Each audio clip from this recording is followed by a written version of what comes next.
subscribe my channel. ಎಲ್ಲರಿಗೂ ನಮಸ್ಕಾರಗಳು. ಇಂದಿನ ವಿಡಿಯೋದಲ್ಲಿ ನಾವು 4ನೇ ತರಗತಿಯ ಗಣಿತ ವಿಷಯದಲ್ಲಿ 10ನೇ ಅಧ್ಯಾಯವಾದ ಹಣದ ಸಂಕಲನ ಮತ್ತು ವ್ಯವಕಲನ ಎಂಬ ಅಧ್ಯಾಯದಲ್ಲಿ ಬರ್ತಕ್ಕಂತಹ ಎಲ್ಲಾ ಲೆಕ್ಕಗಳ ಉತ್ತರಗಳನ್ನು ನೋಡೋಣ. ಮಕ್ಕಳೇ, ಈ ಅಧ್ಯಾಯವನ್ನ ನೀವು ಕಲಿತ ನಂತರ ಯಾವ ಸಾಮರ್ಥ್ಯಗಳನ್ನು ನೀವು ಗಳಿಸ್ತೀರಾ ಅಂದ್ರೆ ಮರು ಗುಂಪು ಮಾಡುವುದರಿಂದ ಹಣದ ಸಂಕಲನ ಮತ್ತು ವ್ಯವಕಲನವನ್ನ ನೀವು ಮಾಡೋದನ್ನ ಕಲಿತೀರಾ. ವಸ್ತುಗಳ ಒಟ್ಟು ಬೆಲೆ, ಒಂದಕ್ಕಿಂತ ಹೆಚ್ಚು ವಸ್ತುಗಳ ಬೆಲೆಯನ್ನು ಗಣಿತದ ಮೂಲ ಕ್ರಿಯೆಗಳನ್ನು ಬಳಸಿ ಲೆಕ್ಕಾಚಾರ ಮಾಡೋದನ್ನ ಕಲಿತೀರಾ ಮಕ್ಕಳೇ.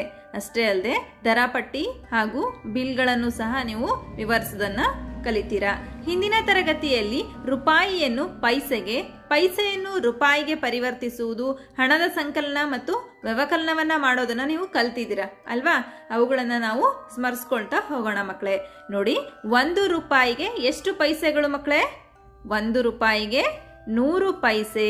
ಹೌದಲ್ವಾ? ನಿಮಗೆ ಗೊತ್ತಿದೆ ಅಲ್ವಾ? ರೂಪಾಯಿಯನ್ನು ಪೈಸೆಗೆ ಪರಿವರ್ತಿಸುವಾಗ ರೂಪಾಯಿಯನ್ನು 100ರಿಂದ ಗುಣಿಸಬೇಕು. ಅರ್ಥ ಆಗ್ತಾ ಇದೆನಾ ಮಕ್ಕಳೇ? ರೂಪಾಯಿಯನ್ನ ಪೈಸೆಗೆ ಪರಿವರ್ತಿಸ್ಬೇಕಂತಂದ್ರೆ ರೂಪಾಯಿಯನ್ನ 100ರಿಂದ ಗುಣಿಸ್ಬೇಕು. ಅದೇ ರೀತಿ ಪೈಸೆಯನ್ನ ರೂಪಾಯಿಗೆ ಪರಿವರ್ತಿಸಬೇಕು ಅಂದ್ರೆ ಪೈಸೆಯನ್ನ 100ರಿಂದ ಭಾಗಿಸ್ಬೇಕು. ಆಗ ನಮಗೆ ಸರಿಯಾದ ಉತ್ತರ ದೊರೆಯುತ್ತೆ. ನೋಡಿ ಮಕ್ಕಳೇ, ಇಲ್ಲಿ ಕೊಟ್ಟಿದ್ದಾರೆ ಮೊದಲ ಮೀನನ್ನ ನೋಡಿ. ಈ ಮುಂದಿನವುಗಳನ್ನು ಭರ್ತಿ ಮಾಡು ಅಂತ ಕೊಟ್ಟಿದ್ದಾರೆ. ನೋಡಿ, ಇಲ್ಲೇನು ಕೊಟ್ಟಿದ್ದಾರೆ? 10 ರೂಪಾಯಿಯನ್ನ ಕೊಟ್ಟಿದ್ದಾರೆ. ನೀವು ಇದನ್ನ ಪೈಸೆಗೆ ಪರಿವರ್ತಿಸಬೇಕು. ಹೇಗೆ ಪರಿವರ್ತಿಸೋದು? 1 ರೂಪಾಯಿಗೆ 100 ಪೈಸೆ ಅಂತ ತಿಳ್ಕೊಂಡಿದ್ದೀರಲ್ವಾ? ಹಾಗಾದ್ರೆ ಇಲ್ಲಿ 10 ರೂಪಾಯಿಗೆ ಎಷ್ಟು ಪೈಸೆ ಅಂತ ನೀವು ಕಂಡುಹಿಡಿಬೇಕು. ನೋಡಿ, 10 ರೂಪಾಯಿಗೆ ಎಷ್ಟು ಪೈಸೆ ಅಂತ ಹೇಗೆ ಕಂಡುಹಿಡಿಬೇಕು? 1 ರೂಪಾಯಿಗೆ ಎಷ್ಟು ಪೈಸೆ ಮಕ್ಕಳೇ? 100 ಪೈಸೆ ಅಲ್ವಾ? ಹಾಗಾದ್ರೆ 10 × 100. ನೋಡಿ ಮಕ್ಕಳೇ, ಇದನ್ನ ನಾವು ಗುಣಿಸ್ಬೇಕು. ಹೇಗೆ? ನಿಮಗೆ ಗೊತ್ತಿದೆ ಅಲ್ವಾ ಗುಣಿಸೋದು ಹೇಗೆ ಅಂತ? ನೋಡಿ, ಕೊನೆಗೆ 0 ಬಂದಾಗ ನಾವು ಸುಲಭವಾಗಿ ಗುಣಿಸ್ಬೋದು. ನೋಡಿ, 1 0 2 0 3 0 3 ಸೊನ್ನೆಗಳನ್ನ ಬರ್ಕೊಳ್ಳೋದು. ನಂತರ 1 1 1. ನೋಡಿ ಮಕ್ಕಳೇ, ಎಷ್ಟಾಯ್ತು? 10 × 100 1000. ಹಾಗಾದ್ರೆ 10 ರೂಪಾಯಿಗೆ ಎಷ್ಟು ಪೈಸೆ ಮಕ್ಕಳೇ? 1000 ಪೈಸೆ. ಅರ್ಥ ಆಯ್ತಲ್ವಾ ಮಕ್ಕಳೇ? ನಂತರ ನೋಡಿ, ಇಲ್ಲಿ 15 ರೂಪಾಯಿಯನ್ನ ಕೊಟ್ಟಿದ್ದಾರೆ. ಇದನ್ನು ಸಹ ನೀವು ಪೈಸೆಗೆ ಪರಿವರ್ತಿಸಬೇಕು. ಹೇಗೆ? 15 × 100. ನೋಡಿ ಮಕ್ಕಳೇ, ಇದನ್ನ ಯಾವ ರೀತಿ ಮಾಡ್ತೀರಾ? ಇಲ್ಲೂ ಸಹ ಕೊನೆಗೆ 0 ಬಂದಿದೆ ಅಲ್ವಾ? ಮೊದಲು 0ನ ಬರ್ಕೊಳ್ಳಿ. 2 ಸೊನ್ನೆಗಳಿವೆ. ನಂತರ 15 1 15. ಎಷ್ಟಾಯ್ತು ನೋಡಿ ಮಕ್ಕಳೇ? 1500. ಹಾಗಾದ್ರೆ 15 ರೂಪಾಯಿಗೆ ಎಷ್ಟು ಪೈಸೆಗಳು ಮಕ್ಕಳೇ? 1500 ಪೈಸೆ. ನಂತರ ನೋಡಿ, ರು 6.25 = ಡ್ಯಾಶ್ ಪೈಸೆ ಅಂತ ಕೊಟ್ಟಿದ್ರೆ ಇದನ್ನು ಸಹ ನೀವು ಇದೇ ರೀತಿ ಮಾಡಬೇಕು ಮಕ್ಕಳೇ. ನೋಡಿ, 6.25 × 100. ನೋಡಿ ಮಕ್ಕಳೇ, ಈ 2 ಸೊನ್ನೆಗಳನ್ನ ಬರ್ಕೊಳ್ಬೇಕು. 625 1 625. ನೋಡಿ ಮಕ್ಕಳೇ, ಇಲ್ಲಿ ಎಷ್ಟು ಅಂಕಿಗಳ ನಂತರ ಇಲ್ಲಿ ಪಾಯಿಂಟ್ ಅನ್ನ ಇಡಲಾಗಿದೆ? ನೋಡಿ, 2 ಅಂಕಿಗಳು. ಈ ರೀತಿ 2 ಅಂಕಿಗಳನ್ನ ಬಿಟ್ಬಿಟ್ಟು ಈ ರೀತಿ ನೀವು ಪಾಯಿಂಟ್ ಅನ್ನ ಇಡಬೇಕು. ಹಾಗಾದ್ರೆ ರು 6.25ಕ್ಕೆ ಎಷ್ಟು ಪೈಸೆಗಳು ಮಕ್ಕಳೇ? 625 ಪೈಸೆಗಳು.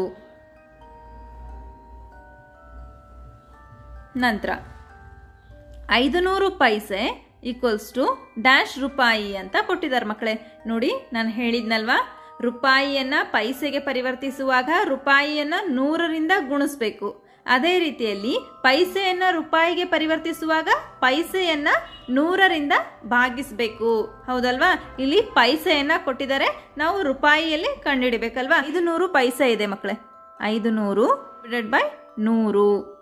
ನೋಡಿ ಮಕ್ಕಳೇ, ಈ ರೀತಿ. ನೋಡಿ ಮಕ್ಕಳೇ, 100 5 500. ನೋಡಿ, 0 0 ಇದರಲ್ಲಿ 5 ಹೋದ್ರೆ 0. ಹಾಗಾದ್ರೆ ಉತ್ತರ ಎಷ್ಟು ಬಂತು ಮಕ್ಕಳೇ? 5 ಬಂತು. ಹಾಗಾದ್ರೆ 500 ಪೈಸೆಗೆ ಎಷ್ಟು ರೂಪಾಯಿ ಮಕ್ಕಳೇ? 5 ರೂಪಾಯಿ. ನಂತರ 657 ಪೈಸೆ = ಡ್ಯಾಶ್ ರೂಪಾಯಿ ಮತ್ತು ಡ್ಯಾಶ್ ಪೈಸೆ ಅಂತ ಕೊಟ್ಟಿದ್ದಾರೆ. ನೋಡಿ, ಇಲ್ಲಿ ನೋಡ್ತಿದ್ದಂಗೆ ನಿಮಗೆ ಗೊತ್ತಾಗುತ್ತೆ ತಾನೆ. 600 ಇದೆ. 100 ಪೈಸೆ ಇದ್ರೆ 1 ರೂಪಾಯಿ. ಇಲ್ಲಿ 600 ಪೈಸೆ ಇದೆ ಅಲ್ವಾ, ಅಂದರೆ 6 ರೂಪಾಯಿ 57 ಪೈಸೆ. ಅರ್ಥ ಆಯ್ತಲ್ವಾ ಮಕ್ಕಳೇ? ನಂತರ ಮುಖ್ಯ ಪ್ರಶ್ನೆ 2, ಸೂಚನೆಯಂತೆ ಬಿಡಿಸು ಅಂತ ಕೊಟ್ಟಿದ್ದಾರೆ ಮಕ್ಕಳೇ. ನೋಡಿ, ಈ ಭಾಗದಲ್ಲಿ ರೂಪಾಯಿಯನ್ನು ಕೊಟ್ಟಿದ್ದಾರೆ, ಈ ಭಾಗದಲ್ಲಿ ಪೈಸೆಯನ್ನು ಕೊಟ್ಟಿದ್ದಾರೆ. ಇಲ್ಲಿ ಚಿಹ್ನೆಯನ್ನು ಗಮನಿಸಿ ಮಕ್ಕಳೇ, ಇಲ್ಲಿ ಸಂಕಲನ ಮಾಡಬೇಕು. ನೋಡಿ, ಪೈಸೆ ಇದ್ದಲ್ಲಿ ಪೈಸೆಯನ್ನು ಕೂಡಬೇಕು, ರೂಪಾಯಿ ಜಾಗದಲ್ಲಿ ರೂಪಾಯಿಯನ್ನು ಕೂಡಬೇಕು. ನೋಡಿ, 0ಗೆ 0ಯನ್ನು ಕೂಡಿದ್ರೆ 0, 5ಕ್ಕೆ 5ನ್ನು ಕೂಡಿದರೆ 10. ಆಗ ದಶಕ 1, ಇಲ್ಲಿ 0. ನಂತರ 1ಕ್ಕೆ 6ನ್ನು ಕೂಡಿದ್ರೆ 7, 7ಕ್ಕೆ 3ನ್ನು ಕೂಡಿದ್ರೆ 10. ದಶಕ 1, ಇಲ್ಲಿ 0. 1ಕ್ಕೆ 2ನ್ನು ಕೂಡಿದ್ರೆ 3, 3ಕ್ಕೆ 2ನ್ನು ಕೂಡಿದ್ರೆ 5. ಎಷ್ಟಾಯಿತು ಮಕ್ಕಳೇ? 50 ರೂಪಾಯಿ. 50 ಪೈಸೆ ಪ್ಲಸ್ 50 ಪೈಸೆ ಕೂಡಿಸಿದಾಗ 1 ರೂಪಾಯಿ ಆಗುತ್ತೆ ಅಲ್ವಾ ಮಕ್ಕಳೇ? ಆ 1 ರೂಪಾಯಿ ಇಲ್ಲಿ ಸಂಕಲನವಾಗಿರುತ್ತೆ. ನಂತರ ನೋಡಿ, ಇಲ್ಲಿ ವ್ಯವಕಲನದ ಚಿಹ್ನೆಯನ್ನು ಕೊಟ್ಟಿದ್ದಾರೆ, ಗಮನಿಸಿ. 0ಯಲ್ಲಿ 5ನ್ನು ಕಳೆಯಲು ಸಾಧ್ಯ ಇಲ್ಲ, ಆಗ ಪಕ್ಕದ ಸ್ಥಾನದಿಂದ ದಶಕವನ್ನು ಪಡಿಬೇಕು. ಆಗ 10 ಆಗುತ್ತೆ ಮಕ್ಕಳೇ. 10ರಲ್ಲಿ 5ನ್ನು ಕಳೆದ್ರೆ 5. ನಂತರ ಇಲ್ಲಿ ಎಷ್ಟು ಉಳಿದಿರುತ್ತೆ ಮಕ್ಕಳೇ? 4 ಉಳಿದಿರುತ್ತೆ. 4ರಲ್ಲಿ 2ನ್ನು ಕಳೆದ್ರೆ 2. ನಂತರ 9ರಲ್ಲಿ 0ನ್ನು ಕಳೆದ್ರೆ 9 ಬರುತ್ತೆ ಮಕ್ಕಳೇ. ನಂತರ 4ರಲ್ಲಿ 3ನ್ನು ಕಳೆದ್ರೆ 1. ನೋಡಿ ಎಷ್ಟಾಯಿತು? 19 ರೂಪಾಯಿ 25 ಪೈಸೆ. ಈ ರೀತಿ ನಾವು ಸಂಕಲನ ಮತ್ತು ವ್ಯವಕಲನ ಮಾಡಬಹುದು ಮಕ್ಕಳೇ. ಅರ್ಥ ಆಯ್ತಲ್ವಾ ಮಕ್ಕಳೇ? ಪೈಸೆ ಕೂಡಿದಾಗ ಮೊತ್ತ 100 ಪೈಸೆ ಅಥವಾ ಅದಕ್ಕಿಂತ ಹೆಚ್ಚಿಗೆ ಆದರೆ ಅದನ್ನು ನಾವು ರೂಪಾಯಿಗೆ ಪರಿವರ್ತಿಸಬೇಕು. ನಂತರ ಸಂಖ್ಯೆಗಳ ಸಂಕಲನದಂತೆ ಹಣದ ಸಂಕಲನವನ್ನು ಮಾಡ್ತಾ ಹೋಗಬೇಕು. ನಂತರ ಮಕ್ಕಳೇ, ಅಭ್ಯಾಸ 10.1 ತಿಳಿಯೋಣ ಮಕ್ಕಳೇ. ನೋಡಿ, ಮುಖ್ಯ ಪ್ರಶ್ನೆ 1, ಕೂಡು ಅಂತ ಕೊಟ್ಟಿದ್ದಾರೆ. ನೋಡಿ ಮಕ್ಕಳೇ, ಗಮನಿಸಿ ಮಕ್ಕಳೇ, ಇಲ್ಲಿ ರೂಪಾಯಿಯನ್ನು ಕೊಟ್ಟಿದ್ದಾರೆ ಮತ್ತೆ ಪೈಸೆಗಳನ್ನು ಸಹ ಕೊಟ್ಟಿದ್ದಾರೆ ಅಲ್ವಾ. ನೋಡಿ, 29 ರೂಪಾಯಿ, ನಂತರ 60 ಪೈಸೆ, 61 ರೂಪಾಯಿ 75 ಪೈಸೆ, 78 ರೂಪಾಯಿ 50 ಪೈಸೆ ಅಂತ ಕೊಟ್ಟಿದ್ದಾರೆ. ಇವುಗಳನ್ನು ಕೂಡಬೇಕು ಮಕ್ಕಳೇ. ನೋಡಿ, ಇಲ್ಲಿ ಪಾಯಿಂಟ್ ನಂತರ ಬಂದಿರತಕ್ಕಂತಹ ಸಂಖ್ಯೆ ಪೈಸೆಗಳು ಮಕ್ಕಳೇ. 0ಗೆ 5ನ್ನು ಕೂಡಿದ್ರೆ 5, 5ಕ್ಕೆ 0ನ್ನು ಕೂಡಿದ್ರೆ 5 ಬರುತ್ತೆ ಮಕ್ಕಳೇ. ನಂತರ 6ಕ್ಕೆ 7ನ್ನು ಕೂಡಿದರೆ 13, 13ಕ್ಕೆ 5ನ್ನು ಕೂಡಿದರೆ 18 ಮಕ್ಕಳೇ. ಆಗ ದಶಕ 1, ಇಲ್ಲಿ 8. ನಂತರ ನೋಡಿ ಮಕ್ಕಳೇ, 1ಕ್ಕೆ 9ನ್ನು ಕೂಡಿದರೆ 10, 10ಕ್ಕೆ 1ನ್ನು ಕೂಡಿದರೆ 11, 11ಕ್ಕೆ 8ನ್ನು ಕೂಡಿದರೆ 19. ಆಗ ದಶಕ 1, ಇಲ್ಲಿ 9. ನಂತರ 1ಕ್ಕೆ 2ನ್ನು ಕೂಡಿದರೆ 3, 3ಕ್ಕೆ 6ನ್ನು ಕೂಡಿದರೆ 9, 9ಕ್ಕೆ 7ನ್ನು ಕೂಡಿದರೆ 16. ನೋಡಿ ಮಕ್ಕಳೇ, ಇಲ್ಲಿ 2 ಸಂಖ್ಯೆಗಳನ್ನು ಬಿಟ್ಟು ಪಾಯಿಂಟ್ ಇದೆ ಅಲ್ವಾ ಮಕ್ಕಳೇ. ಹಾಗಾಗಿ ನಾವು ಸಹ 2 ಸಂಖ್ಯೆಗಳನ್ನು ಬಿಟ್ಟು ಪಾಯಿಂಟನ್ನು ಕೊಡೋಣ. ನೋಡಿ ಎಷ್ಟಾಯಿತು? 169 ರೂಪಾಯಿ 85 ಪೈಸೆ. ಅರ್ಥ ಆಯ್ತಲ್ವಾ ಮಕ್ಕಳೇ? ನಂತರದ ಲೆಕ್ಕವನ್ನು ಗಮನಿಸಿ ಮಕ್ಕಳೇ. 0ಗೆ 0, 5ಕ್ಕೆ 0ನ್ನು ಕೂಡಿದ್ರೆ 5, 5ಕ್ಕೆ 5ನ್ನು ಕೂಡಿದ್ರೆ 10. ಆಗ ದಶಕ 1, ಇಲ್ಲಿ 0. ನಂತರ ನೋಡಿ ಮಕ್ಕಳೇ, 1ಕ್ಕೆ 0ನ್ನು ಕೂಡಿದ್ರೆ 1 ಬರುತ್ತೆ, 1ಕ್ಕೆ 9ನ್ನು ಕೂಡಿದ್ರೆ 10, 10ಕ್ಕೆ 4ನ್ನು ಕೂಡಿದ್ರೆ 14. ದಶಕ 1, ಇಲ್ಲಿ 4. ನಂತರ 1ಕ್ಕೆ 5ನ್ನು ಕೂಡಿದರೆ 6, 6ಕ್ಕೆ 1ನ್ನು ಕೂಡಿದರೆ 7, 7ಕ್ಕೆ 4ನ್ನು ಕೂಡಿದರೆ 11.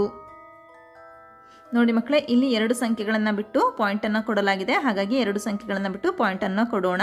ಇಲ್ಲಿ 50 ಪೈಸೆ ಪ್ಲಸ್ 50 ಪೈಸೆ 1 ರೂಪಾಯಿ ಆಗಿತ್ತು ಮಕ್ಕಳೇ. ಆ 1 ರೂಪಾಯಿ ಇಲ್ಲಿಗೆ ಸಂಕಲನವಾಗಿರುತ್ತೆ.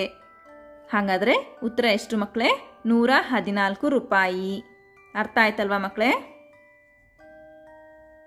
ನಂತರ ಮುಖ್ಯ ಪ್ರಶ್ನೆ 2 ನೋಡಿ ಮಕ್ಕಳೇ. ಅದರಲ್ಲಿ ರೂ7ನ್ನು ರೂ8.50ಕ್ಕೆ ಕೂಡು ಅಂತ ಕೊಟ್ಟಿದ್ದಾರೆ ಮಕ್ಕಳೇ. ಇದನ್ನ ಹೇಗೆ ಮಾಡೋದು? ರೂಪಾಯಿಯನ್ನು ಒಂದು ಕಡೆ ಹಾಕೊಳ್ಬೇಕು, ನಂತರ ಪೈಸೆಯನ್ನು ಒಂದು ಕಡೆ ಹಾಕೊಳ್ಬೇಕಾಗುತ್ತೆ ಮಕ್ಕಳೇ. ನೋಡಿ, ರೂಪಾಯಿ 7 ರೂಪಾಯಿ ಇದೆ, ಇಲ್ಲಿ ಪೈಸೆಗಳಿಲ್ಲ, ಹಾಗಾಗಿ 0ಯನ್ನು ಹಾಕೊಳ್ಳಿ ಮಕ್ಕಳೇ. ನಂತರ 8 ರೂಪಾಯಿ 50 ಪೈಸೆ ಇದೆ, ಇಲ್ಲಿ ರೂಪಾಯಿ ಇದ್ದಲ್ಲಿ 8ನ್ನು ಹಾಕೊಳ್ಳಿ, ನಂತರ ಪೈಸೆ ಇದ್ದಲ್ಲಿ 50 ಪೈಸೆಯನ್ನು ಹಾಕೊಳ್ಳಿ. ನಂತರ ನೋಡಿ ಮಕ್ಕಳೇ, ಇದನ್ನ ಕೂಡಿಸಿ ಮಕ್ಕಳೇ. 0ಗೆ 0, 0ಗೆ 5ನ್ನು ಕೂಡಿದ್ರೆ 5 ಬರುತ್ತೆ. ನಂತರ ಇಲ್ಲಿ ಪಾಯಿಂಟ್ಗೆ ಪಾಯಿಂಟನ್ನು ಬರೀರಿ ಮಕ್ಕಳೇ. ನಂತರ 7ಕ್ಕೆ 8 ಕೂಡಿದರೆ ಎಷ್ಟಾಗುತ್ತೆ ಮಕ್ಕಳೇ? 15. ಇದು ರೂಪಾಯಿಯ ಸಂಕೇತ. ಎಷ್ಟಾಯಿತು ಮಕ್ಕಳೇ? 15 ರೂಪಾಯಿ 50 ಪೈಸೆ. ನಿಮಗೆ ಅರ್ಥ ಆಗ್ತಾ ಇದೆ ಅಂತ ನಾನು ಭಾವಿಸ್ತಾ ಇದ್ದೀನಿ ಮಕ್ಕಳೇ. ನಂತರ 2ನೇ ಲೆಕ್ಕವನ್ನು ನೋಡಿ. ಇಲ್ಲಿ ಎಷ್ಟಿದೆ? 45 ರೂಪಾಯಿ 35 ಪೈಸೆಯನ್ನು 33 ರೂಪಾಯಿ 29 ಪೈಸಕ್ಕೆ ಕೂಡಬೇಕು. ನೋಡಿ, ನೀವು ಇಲ್ಲೂ ಸಹ ರೂಪಾಯಿಯನ್ನು ಒಂದು ಕಡೆ ಹಾಕ್ಕೊಳ್ಬೇಕು, ಪೈಸೆಯನ್ನು ಒಂದು ಕಡೆ ಹಾಕ್ಕೊಳ್ಬೇಕು ಮಕ್ಕಳೇ. ನೋಡಿ, 45 ರೂಪಾಯಿ 35 ಪೈಸೆ, 33 ರೂಪಾಯಿ 29 ಪೈಸೆ.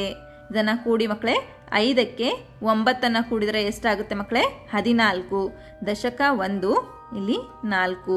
ನಂತರ 1ಕ್ಕೆ 3 ಕೂಡಿದರೆ 4, 4ಕ್ಕೆ 2 ಕೂಡಿದರೆ 6. ನಂತರ ಇಲ್ಲಿ ಪಾಯಿಂಟ್ ಇದೆ ಅಲ್ವಾ ಮಕ್ಕಳೇ, ಇಲ್ಲಿ ನೀವು ಸಹ ಪಾಯಿಂಟನ್ನು ಇಟ್ಕೊಳ್ಳಿ. ನಂತರ 5ಕ್ಕೆ 3 ಕೂಡಿದರೆ 8, 4ಕ್ಕೆ 3 ಕೂಡಿದರೆ 7. ಎಷ್ಟಾಯಿತು ಮಕ್ಕಳೇ? 78 ರೂಪಾಯಿ 64 ಪೈಸೆ. ಅರ್ಥ ಆಯ್ತಲ್ವಾ ಮಕ್ಕಳೇ? ನಂತರ ಮುಖ್ಯ ಪ್ರಶ್ನೆ 3. ಅಮೂಲ್ಯಳ ಬಳಿ 25 ರೂಪಾಯಿ 50 ಪೈಸೆ ಹಣವಿದೆ.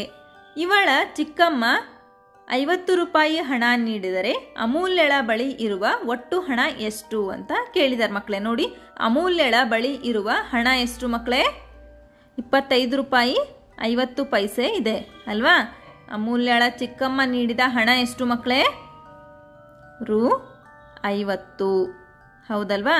ಇದನ್ನ ಕೂಡಬೇಕು ಮಕ್ಕಳೇ. ಇಲ್ಲಿ ಪೈಸೆಗಳಿಲ್ಲ ಅಲ್ವಾ, ಆಗ ನಿಮಗೆ ಕನ್ಫ್ಯೂಸ್ ಆಗಬಾರ್ದು ಅಂದರೆ ಇಲ್ಲಿ ಪಾಯಿಂಟನ್ನು ಇಟ್ಕೊಂಡ್ಬಿಟ್ಟು ಈ ರೀತಿ 0ಯನ್ನು ಬರ್ಕೊಳ್ಳಿ. ನೋಡಿ, ಕೂಡಿ ಮಕ್ಕಳೇ. 0ಗೆ 0, 5ಕ್ಕೆ 0ಯನ್ನು ಕೂಡಿದ್ರೆ 5, ನಂತರ 5ಕ್ಕೆ 0ಯನ್ನು ಕೂಡಿದ್ರೆ 5, 2ಕ್ಕೆ 5 ಕೂಡಿದರೆ 7. ನೋಡಿ ಮಕ್ಕಳೇ, ಎಷ್ಟಾಯಿತು? ಅಮೂಲ್ಯಳ ಬಳಿ ಇರುವ ಒಟ್ಟು ಹಣ 75 ರೂಪಾಯಿ 50 ಪೈಸೆ. ನಂತರ 2ನೇ ಲೆಕ್ಕವನ್ನು ನೋಡಿ ಮಕ್ಕಳೇ. ಒಂದು ಪುಸ್ತಕದ ಅಂಗಡಿಯಲ್ಲಿ ಲಭ್ಯವಿರುವ ಪುಸ್ತಕಗಳ ದರ ಪಟ್ಟಿ ಹೀಗಿದೆ. ನೋಡಿ, ಒಗಟಿನ ಪುಸ್ತಕ ಇದೆ, ಅದರ ಬೆಲೆ 7 ರೂಪಾಯಿ 50 ಪೈಸೆ. ಪಂಚತಂತ್ರ ಕಥೆಗಳ ಪುಸ್ತಕವಿದೆ, ಇದರ ಬೆಲೆ 14 ರೂಪಾಯಿ. ಮೋಜಿನ ಕಥೆಗಳು ಎಂಬ ಪುಸ್ತಕದ ಬೆಲೆ 50 ಪೈಸೆಗಳು. ನೋಡಿ ಮಕ್ಕಳೇ, ರವಿ ಪುಸ್ತಕದ ಅಂಗಡಿಯಿಂದ ಈ 3 ಪುಸ್ತಕಗಳನ್ನು ಕೊಳ್ಳುತ್ತಾನೆ. ಅವನು ನೀಡಬೇಕಾದ ಒಟ್ಟು ಹಣವೆಷ್ಟು ಅಂತ ಕೇಳಿದ್ದಾರೆ ಮಕ್ಕಳೇ. ನೋಡಿ, ಇಲ್ಲಿ ಪುಸ್ತಕದ ಹೆಸರನ್ನ ಕೊಟ್ಟಿದ್ದಾರೆ, ಇಲ್ಲಿ ಬೆಲೆಯನ್ನ ಕೊಟ್ಟಿದ್ದಾರೆ ಮಕ್ಕಳೇ. ನೋಡಿ, ಒಗಟಿನ ಪುಸ್ತಕದ ಬೆಲೆ ಎಷ್ಟು ಮಕ್ಕಳೇ? 7 ರೂಪಾಯಿ 50 ಪೈಸೆ. 7 ರೂಪಾಯಿ 50 ಪೈಸೆ. ಪಂಚತಂತ್ರ ಕಥೆಗಳ ಪುಸ್ತಕದ ಬೆಲೆ ಎಷ್ಟು ಮಕ್ಕಳೇ? 14 ರೂಪಾಯಿ. ಇಲ್ಲಿ ಪೈಸೆಗಳು ಇಲ್ಲ ಮಕ್ಕಳೇ, ಹಾಗಾಗಿ ನಾನು 0ಯನ್ನು ಬರ್ಕೊಳ್ತಾ ಇದ್ದೀನಿ. ನಂತರ ಮೋಜಿನ ಕಥೆಗಳು, ಈ ಪುಸ್ತಕದ ಬೆಲೆ ಎಷ್ಟು ಮಕ್ಕಳೇ? 5 ರೂಪಾಯಿ 50 ಪೈಸೆ. 5 ರೂಪಾಯಿ 50 ಪೈಸೆ. ಹಾಗಾದರೆ ಒಟ್ಟು ಬೆಲೆ ಎಷ್ಟು ಮಕ್ಕಳೇ? ಇವುಗಳನ್ನು ನೀವು ಕೂಡಬೇಕು. ನೋಡಿ, 0ಗೆ 0, 5ಕ್ಕೆ 5 ಕೂಡಿದರೆ 10. ಆಗ ಏನಾಗುತ್ತೆ? ದಶಕ 1 ಇಲ್ಲಿ 0 ಬರುತ್ತೆ ಮಕ್ಕಳೇ. ನಂತರ 1ಕ್ಕೆ 7 ಕೂಡಿದರೆ 8, 8ಕ್ಕೆ 4 ಕೂಡಿದರೆ 12, 12ಕ್ಕೆ 5 ಕೂಡಿದರೆ 17. ಆಗ ದಶಕ 1 ಇಲ್ಲಿ 7. ನಂತರ 1ಕ್ಕೆ 1 ಕೂಡಿದರೆ 2. ಎಷ್ಟಾಯಿತು ಮಕ್ಕಳೇ? 27 ರೂಪಾಯಿ ಆಯಿತು. ಅರ್ಥ ಆಯ್ತಲ್ವಾ ಮಕ್ಕಳೇ? ಇದೆ ಇಲ್ಲಿ 50 ಪೈಸೆ ಅಂತ ಇದೆ. 50 ಪೈಸೆ ಪ್ಲಸ್ 50 ಪೈಸೆ ಎಷ್ಟಾಗುತ್ತೆ ಮಕ್ಕಳೇ? 100 ಪೈಸೆಗಳಾಗುತ್ತೆ. 100 ಪೈಸೆಗಳು ಅಂತಂದ್ರೆ ಅದು 1 ರೂಪಾಯಿ. ಹೌದಲ್ವಾ? ಅದು ಇಲ್ಲಿ ರೂಪಾಯಿಯಲ್ಲಿ ಸಂಕಲನವಾಗುತ್ತೆ. ಅರ್ಥ ಆಯ್ತಲ್ವಾ ಮಕ್ಕಳೇ? ಹಾಗಾದ್ರೆ ಉತ್ತರ ಎಷ್ಟು ಮಕ್ಕಳೇ? 27 ರೂಪಾಯಿ. ಆದ್ದರಿಂದ ರವಿ ಅಂಗಡಿಯವನಿಗೆ ನೀಡಬೇಕಾದ ಒಟ್ಟು ಹಣ ರೂ 27. ಅರ್ಥ ಆಯ್ತಲ್ವಾ ಮಕ್ಕಳೇ? 3ನೇ ಪ್ರಶ್ನೆಯನ್ನು ಗಮನಿಸಿ ಮಕ್ಕಳೇ. ಥಾಮಸ್ ಒಂದು ಗಣಿತ ಪುಸ್ತಕವನ್ನು 47 ರೂಪಾಯಿ 50 ಪೈಸೆಗೆ, ಒಂದು ವಿಜ್ಞಾನ ಪುಸ್ತಕವನ್ನು 35 ರೂಪಾಯಿ 25 ಪೈಸೆಗೆ ಹಾಗೂ ಒಂದು ನೋಟ್ ಪುಸ್ತಕವನ್ನು 18 ರೂಪಾಯಿಗೆ ಕೊಂಡರೆ ಅವನು ಅಂಗಡಿಯವನಿಗೆ ನೀಡಬೇಕಾದ ಒಟ್ಟು ಹಣವೆಷ್ಟು ಅಂತ ಕೇಳಿದ್ದಾರೆ ಮಕ್ಕಳೇ. ನೋಡಿ, ಥಾಮಸ್ ಕೊಂಡ ಗಣಿತದ ಪುಸ್ತಕದ ಬೆಲೆ ಎಷ್ಟು ಮಕ್ಕಳೇ? ರು 47 ರೂಪಾಯಿ 50 ಪೈಸೆ. ಥಾಮಸ್ ಕೊಂಡ ವಿಜ್ಞಾನ ಪುಸ್ತಕದ ಬೆಲೆ ಎಷ್ಟು ಮಕ್ಕಳೇ? 35 ರೂಪಾಯಿ 25 ಪೈಸೆ. ಥಾಮಸ್ ಕೊಂಡ ನೋಟ್ ಪುಸ್ತಕದ ಬೆಲೆ ಎಷ್ಟು ಮಕ್ಕಳೇ? ರು 18 ರೂಪಾಯಿ. ಇಲ್ಲಿ ಪೈಸೆಗಳಿಲ್ಲ ಮಕ್ಕಳೇ, ಹಾಗಾಗಿ ನಾನು 0 ಬರ್ಕೊಳ್ತಾ ಇದ್ದೀನಿ. ನಂತರ ನೋಡಿ, ಇಲ್ಲೇನು ಕೇಳಿದರೆ, ಅವನು ಅಂಗಡಿಯವನಿಗೆ ನೀಡಬೇಕಾದ ಒಟ್ಟು ಹಣವೆಷ್ಟು ಅಂತ ಕೇಳಿದ್ದಾರೆ. ಒಟ್ಟು ಹಣ ಎಷ್ಟು ಅಂದಾಗ ಏನು ಮಾಡಬೇಕು ಮಕ್ಕಳೇ? ನೀವು ಕೂಡಬೇಕು, ಹೌದಲ್ವಾ? ನೋಡಿ, 0ಗೆ 5 ಕೂಡಿದರೆ 5 ಆಗುತ್ತೆ ಮಕ್ಕಳೇ. 5ಕ್ಕೆ 0 ಕೂಡಿದ್ರೆ 5 ಆಗುತ್ತೆ. ನೋಡಿ, 5ಕ್ಕೆ 2 ಕೂಡಿದ್ರೆ 7. ನಂತರ 7ಕ್ಕೆ 5 ಕೂಡಿದರೆ 12. 12ಕ್ಕೆ 8 ಕೂಡಿದರೆ 20. ದಶಕ 2, ಇಲ್ಲಿ 0. 2ಕ್ಕೆ 4 ಕೂಡಿದರೆ 6. 6ಕ್ಕೆ 3 ಕೂಡಿದರೆ 9. 9ಕ್ಕೆ 1 ಕೂಡಿದರೆ 10. ಥಾಮಸ್ ಅಂಗಡಿಯವನಿಗೆ ನೀಡಬೇಕಾದ ಒಟ್ಟು ಹಣ ಎಷ್ಟು ಮಕ್ಕಳೇ? 100 ರೂಪಾಯಿ 75 ಪೈಸೆ. ಸುರೇಖ 3 ಚೆಂಡುಗಳನ್ನು 30 ರೂಪಾಯಿಗೆ, 5 ಪೆನ್ಸಿಲ್ಗಳನ್ನು 12 ರೂಪಾಯಿ 50 ಪೈಸೆಗೆ ಹಾಗೂ 4 ನೋಟ್ ಪುಸ್ತಕಗಳನ್ನು 20 ರೂಪಾಯಿಗೆ ಕೊಂಡರೆ ಅವಳು ಅಂಗಡಿಯವನಿಗೆ ನೀಡಬೇಕಾದ ಒಟ್ಟು ಹಣವೆಷ್ಟು ಅಂತ ಕೇಳಿದಾರೆ ಮಕ್ಕಳೇ. ನೋಡಿ, ಸುರೇಖಾ ಕೊಂಡ 3 ಚೆಂಡುಗಳ ಬೆಲೆ ಎಷ್ಟು ಮಕ್ಕಳೇ? ರು 30. ಇಲ್ಲಿ ಪೈಸೆಗಳಿಲ್ಲ ಮಕ್ಕಳೇ, ಹಾಗಾಗಿ 0 ಬರ್ಕೊಂಡಿದ್ದೀನಿ. ನಂತರ 5 ಪೆನ್ಸಿಲ್ಗಳನ್ನು ಎಷ್ಟು ರೂಪಾಯಿಗೆ ಕೊಂಡ್ಕೊಳ್ತಾಳೆ? 12 ರೂಪಾಯಿ 50 ಪೈಸೆಗೆ ಕೊಂಡ್ಕೊಳ್ತಾಳೆ. ಸುರೇಖಾ ಕೊಂಡ 4 ನೋಟ್ ಪುಸ್ತಕಗಳ ಬೆಲೆ ಎಷ್ಟು ಮಕ್ಕಳೇ?